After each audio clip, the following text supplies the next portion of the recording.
The Rangers started their second-round series matchup against the Hurricanes as underdogs, but them dudes are up 2-0. That's changed. I got Michael Leboff, co-host of Line Change, the NHL betting podcast at the Action Network, online to talk about the money flowing in this game. Mike, they say when you're up 2-0, the money will flow.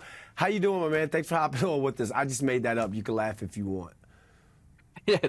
I'm doing pretty good. Yeah, like you said, the Hurricanes came in as a favorite, and now the odds have flipped pretty decidedly for the Rangers, as you'd expect, going up 2-0. But I still think that there's maybe a little bit of disrespect in this betting market.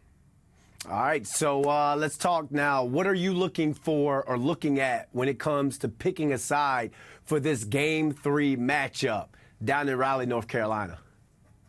Yeah, right now the Rangers are sitting plus 140, and I don't know what else they need to prove in this series to get a little bit more respect from the betting market. I understood why they were an underdog going into this series. Carolina was an elite team for almost the entire season. The 5-on-5 numbers were electric, and they had great special teams, but it's been proven in this series that the Rangers are pretty much up to snuff with Carolina across the board, and they have the edge in goaltending and on the power play, on penalty kill. So at this point, it feels like this looks like a must-win tax being baked in to the number, where people are looking at Carolina saying, oh, they were the favorite to win the series. They're down 0-2. They have to win Game 3 or else they're cooked.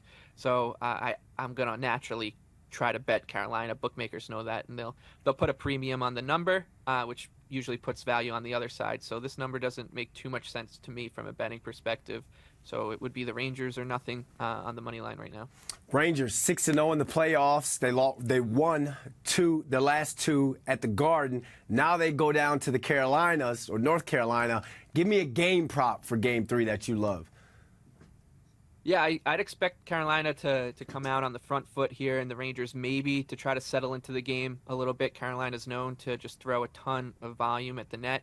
So I like this first period to end scoreless 0-0 as the Rangers try to just weather the storm down in Carolina, get through the first, play a good road period in that first period, and try to get to the intermission at 0-0 or maybe ahead 1-0. But you're always going to get good numbers on this prop. A lot of people like to bet the under 1.5 in the first period. I'd rather just go for the price and bet this thing to end scoreless after 20 minutes at usually plus 340, plus 380.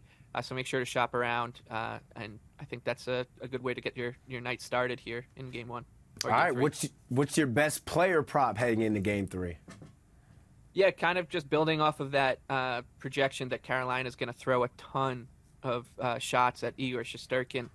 You can get him an alternate save total of 40+ at 8-1, plus 800. Carolina is and has been known as the team in the NHL to throw the most rubber at the net. They lead the league basically every season under Rod Brendamore in shot attempts, shots on goal, 5-on-5. So Igor is going to be busy. He's going to be busy this whole series. He'll be up to it, it seems. He's been lights out for the Rangers already in this postseason.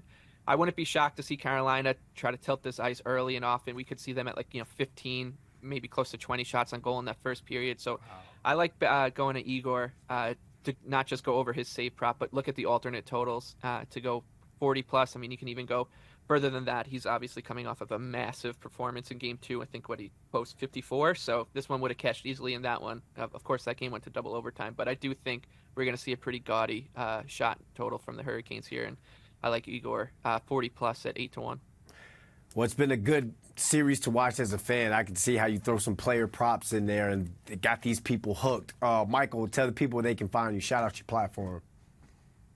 Sure, yeah, you can find me at the Big Lebowski with 2 E's on Twitter. And you could also listen to our NHL betting podcast at the Action Network. It's called Line Change with an exclamation point. During the regular season, we're 3 times a week, but right now it's more than that with the playoffs. Been busy, but it's been a lot of fun, so thanks for having me. All right, man. Thanks for coming on.